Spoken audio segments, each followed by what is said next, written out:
दिवाळी आता संपत आलेली आहे तरी सुद्धा पुण्यातले राजकीय फटाके हे मात्र सुरूच आहे। भाजपच्या विरोधात आणि खास करून केंद्रीय मंत्री मुरलीधर मोहोळ यांच्या विरोधात शिवसेनेचे नेते असलेले रवींद्र धंगेकर हे काही थांबत नाहीये। सातत्याने त्यांच्यावर गंभीर स्वरूपाचे आरोप हे रवींद्र धंगेकर यांच्याकडून सुरूच आहेत।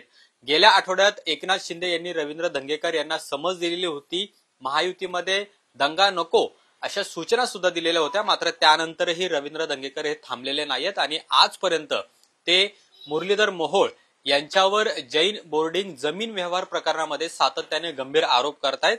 यामुळेच काल भाजपने एक पोस्ट व्हायरल केलेली आहे, ज्याच्यामध्ये एकनाथ शिंदे हे रवींद्र धंगेकर यांची पक्षातून हकालपट्टी करणार आहेत असा गौप्यस्फोट भाजपकडून करण्यात आलेला आहे। याविषयी बोलूया, आपल्यासोबत रवींद्र धंगेकर आहेत।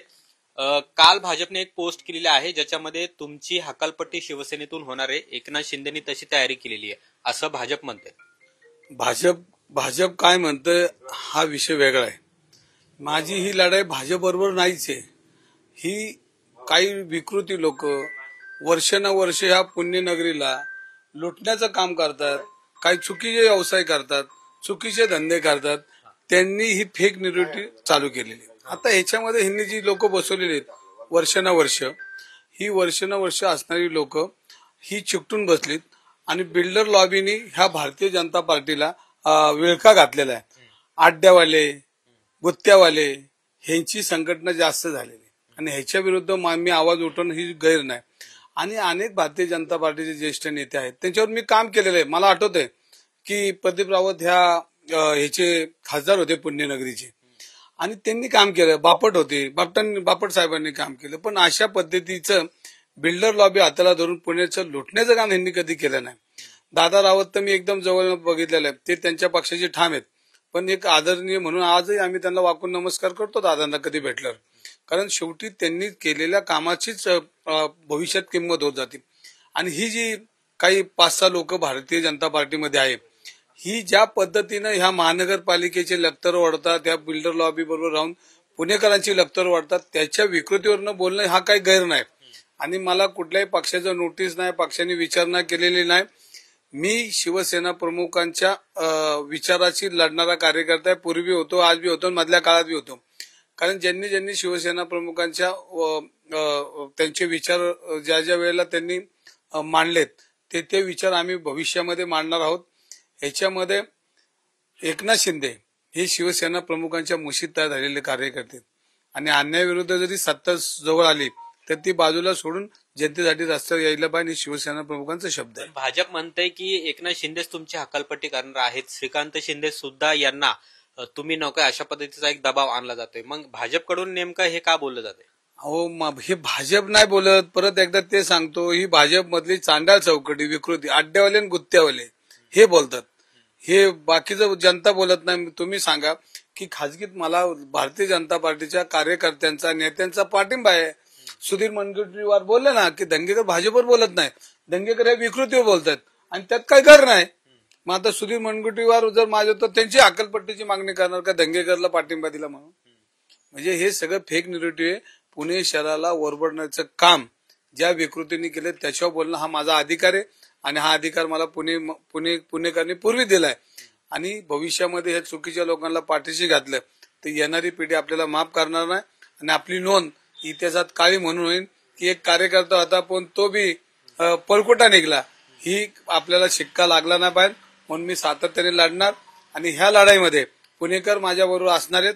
अनेक आता लोक मला पाठिंबा देताना तुम्ही बघा दिसतायत, कारण त्याचा अर्थ हा आहे की आज तुम्ही जर महावीरांना जर तुम्ही घाण ठेवत असताल, आमच्या जैन बोर्डिंग उद्ध्वस्त करणार असेल, तर माझी तुमच्या माध्यमातून देवेंद्र फडणवीस साहेबांना विनंती आहे, ते हे राज्याचे प्रमुख आहेत, या ठिकाणी ज्यांनी हे चुकीचा कारभार केला त्यांच्यावर पोलीस कारवाई झाली पाहिजे। एक दुसरी गोष्ट, ह्याच्यामध्ये हे प्रशासनामध्ये असणारे धर्मदायुक्तांपासून तर रजिस्टरपासून तर बँकेची व्यवहार हे सगळे तपासून यांना जेलला जोपर्यंत टाकत नाही तोपर्यंत माझी लढाई थांबणार नाही।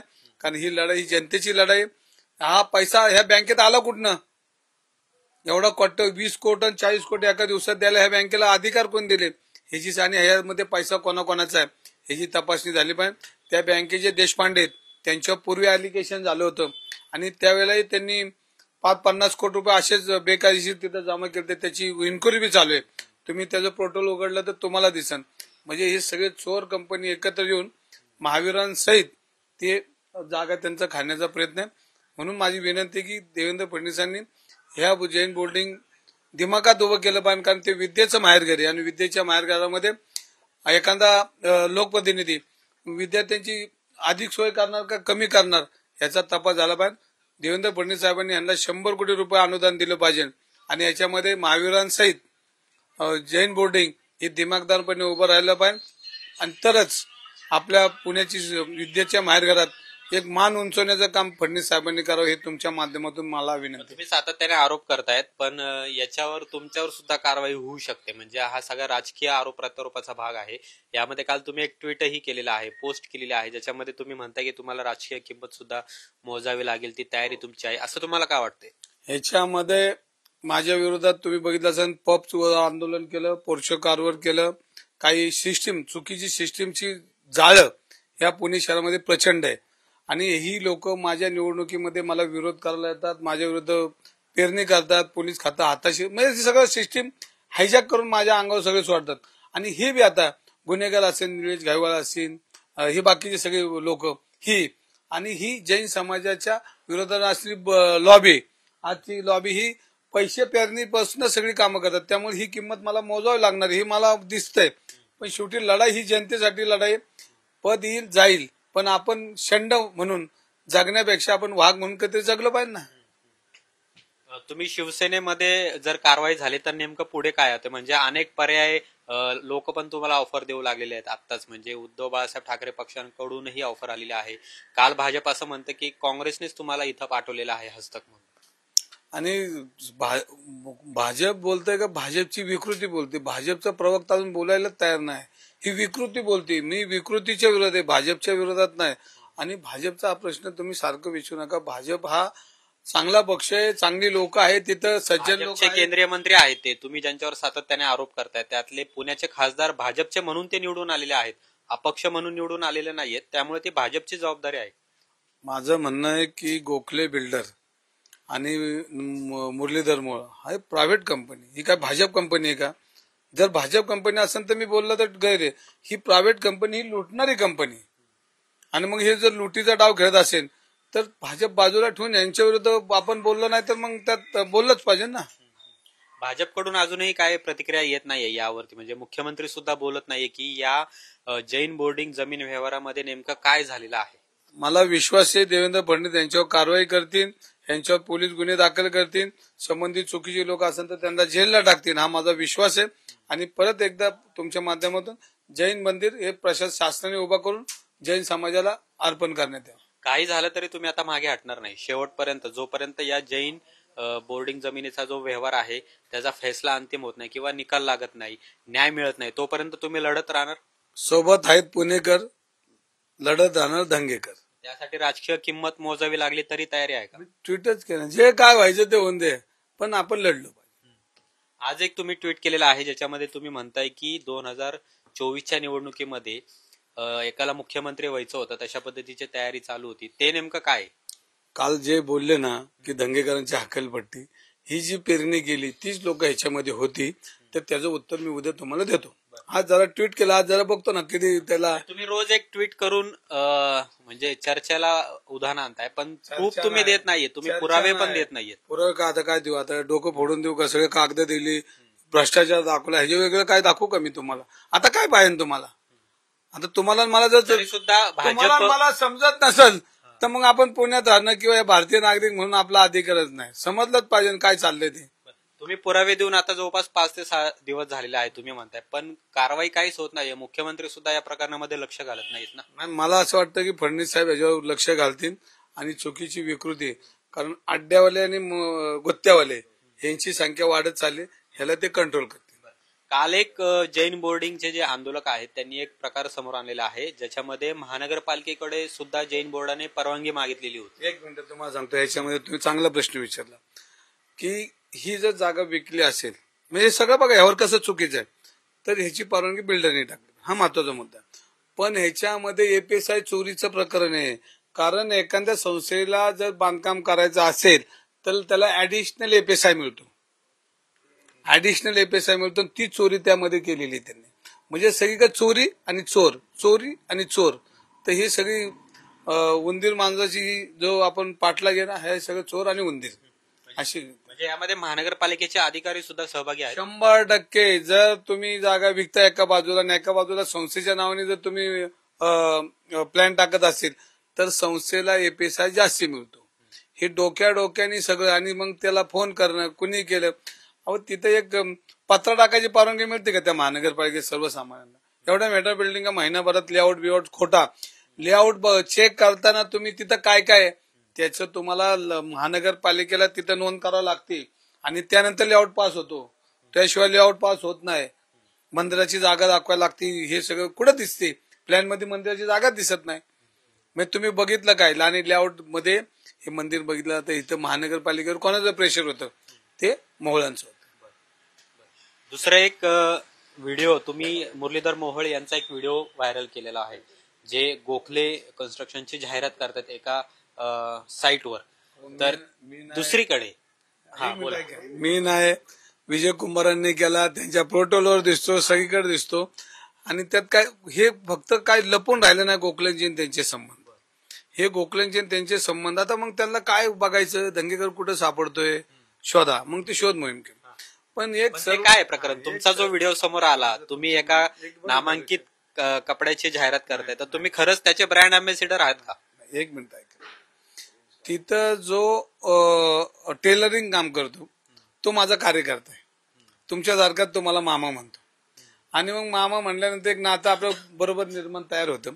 आणि मग त्यावेळेला तो म्हणला, मामा इकडं माझ्याकडं तुमच्या अंगावर कपडे चांगले असतात आणि लोक नेहमी तुम्हाला ते कपडे सगळेच बघतात, मला विचारतात तुम्ही कपडे कुठे शिवता.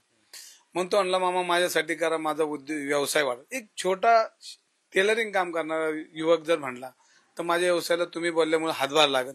तर मी एकदा नाही 100 ठिकाणी जातो. मी वडापावच्या गाडीवर बी जातो आणि सांगतो की वडापाव चांगला आहे. गैर काय? एखाद्या युवकाला जर त्याला संधी मिळत असेल, तो उभा राहत असेल, तर त्याला आपण आपल्या बोलण्याने जर 2 गिरायकं मिळत असेल, ती एक नाही रोज मी लोकांशी बोलन. कारण फक्त बोलत पाहिजे. आपण एखादा चहा पिलो तर म्हणतात चहा लय चांगला आहे, ह्याचा वडापाव चांगला आहे. कारण त्या युवकाला आपण प्रोत्साहन द्यायचं असं. कारण शेवटी आपण नोकरी देऊ शकत नाही, पण तो एखादा व्यवसाय करतो, त्या पाठीशी उभं राहणे गैर असेल. आणि ज्यांनी हा व्हिडिओ टाकला त्यांचं मला थोडं म्हणतात, भागीदारी आहे का तुमची त्या कंपनीशी? नाही, आता त्याचे बी पेपर द्यावा. आता मला बी भागीदारी म्हणल्यानंतर मला बरं वाटलं. लक्ष्मी म्हटलं मी मालक झालो, मला लय आनंद झालाय. फक्त त्यांनी ती कागद द्यावा की त्या बिल्डरनी त्या माणसाने तरी म्हणा दंगेकर 2 कपड्याचा मालक इथं, तरी मला बरं वाटेल. मुख्यमंत्र्यांना काय सांगाल तुम्ही? आता तुम्ही म्हणता की त्यांनी कारवाई करावी, पण प्रश्न हाच आहे की ते कारवाई करत नाहीयेत. पाठीशी घालतायत का त्यांना? नाही, ते आता अजून ते सगळी माहिती घेत असतील, चौकशी घेत. त्यांना महाराष्ट्राचा एवढा मोठा गाडा वाढायचा आहे आणि त्याच्यामध्ये अजून त्यांचं लक्ष गेलं नाही. पण त्यांच्या लक्षात आलं की महावीरांनाच घाण ठेवलंय, हे त्यांच्या लक्षात आलं तर ते कोणाला सोडणार नाही. कारण ते त्यांचं आपण बघितलंय की एखाद्या चुकीच्या माणसाला सोडणार नाही कायम बोलतात. ते मला नाही वाटत सोडतील. शेवटचा प्रश्न, तुमच्या सोशल मीडियावरचं म्हणजे ट्विटर असेल किंवा मग फेसबुक असेल, याच्यावरचं तुम्ही कव्हर पेज जे शिवसेनेचं होतं आधी ते काढलेलं आहे आणि तिथं सत्यमेव जयते असं एक लिहिलेलं आहे.